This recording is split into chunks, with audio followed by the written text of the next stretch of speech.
Hello everyone, this is the orientation for Chinese studies at Maynooth University.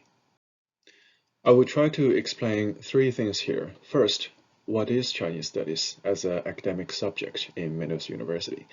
Second, why Chinese studies is a good option for the students. And thirdly, I will briefly introduce our program to you.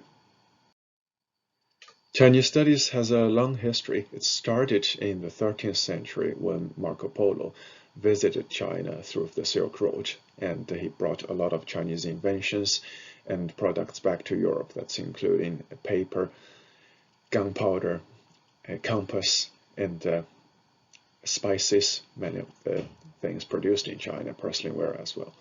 And then missionaries began to travel to China to set up churches there and try to convert Chinese people to Christianity.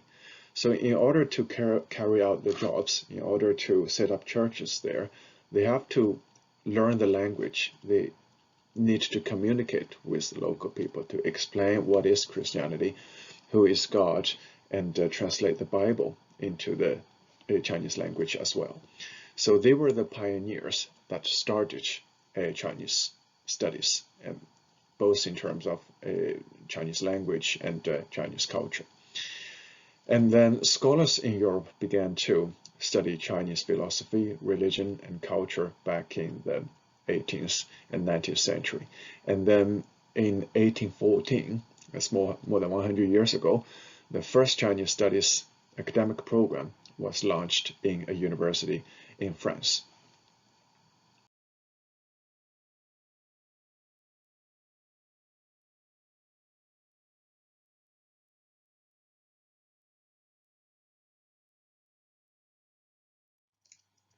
In the 20th century, many of the leading universities in Europe and North America began to offer Chinese studies to their students.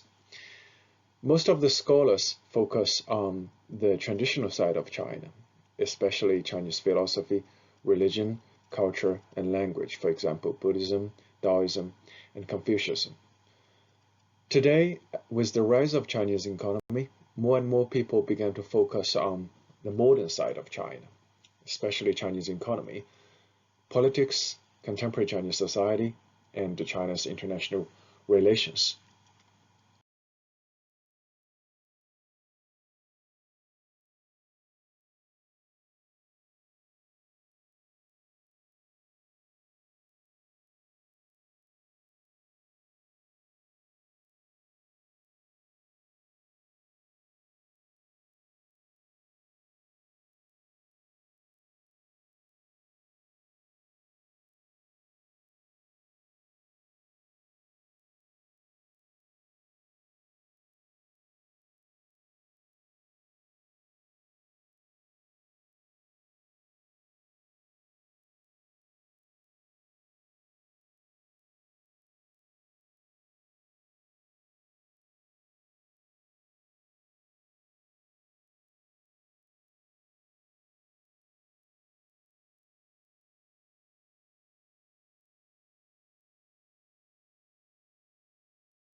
In the first year, students will take one module in each semester.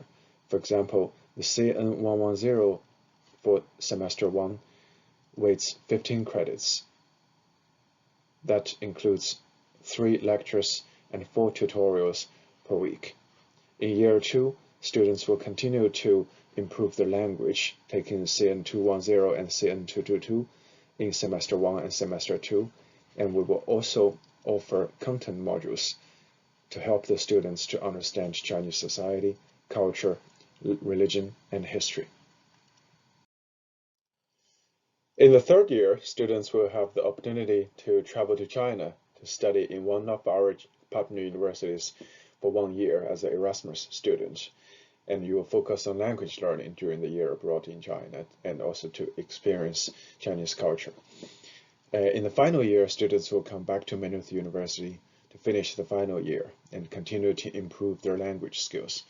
We will offer language modules, translation modules, and also you will need to finish your dissertation in Maynooth.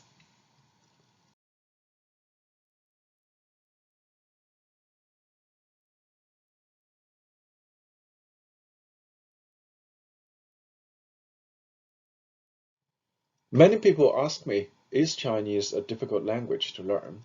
My answer is always yes and no. It really depends on individuals. Some people feel that it's very easy, it's very interesting to learn, and some people really don't like it. The reason it's simple. Chinese is not a Latin-based language. Different from Irish, French, and English, that based on letters, based on pronunciation.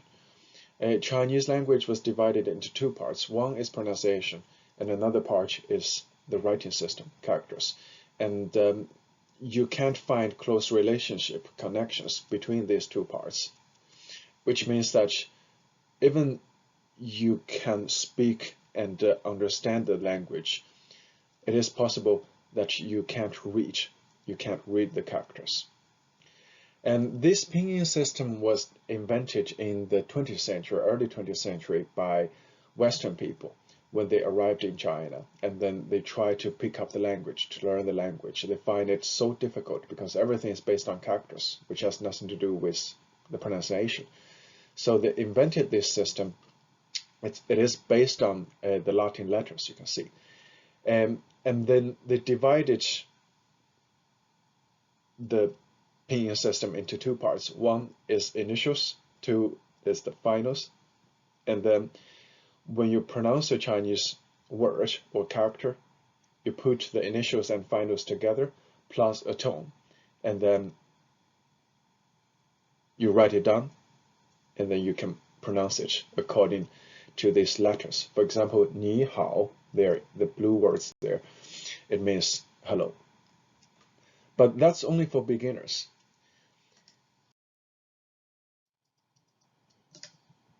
In order to understand Chinese language, speaking and listening is only part of it.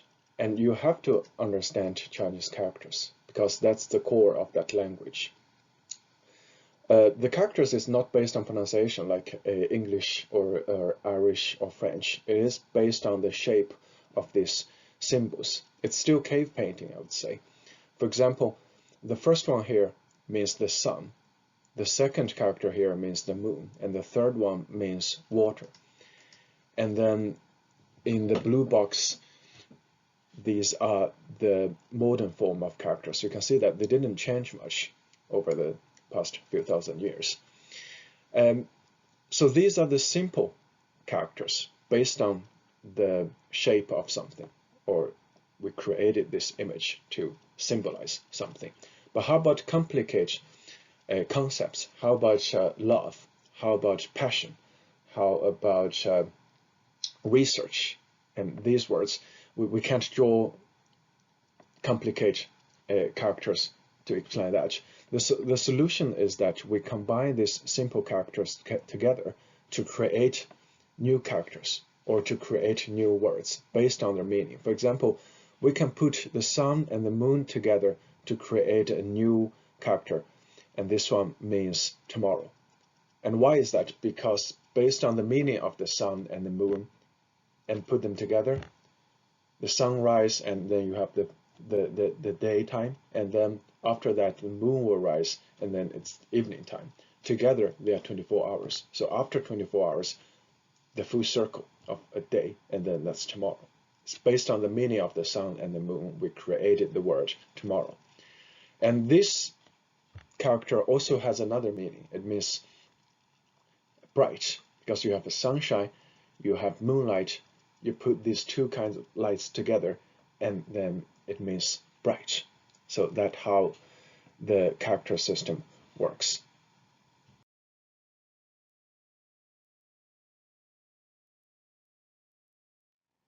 Thank you for tuning into this presentation. Please contact us if you have any questions. Thank you.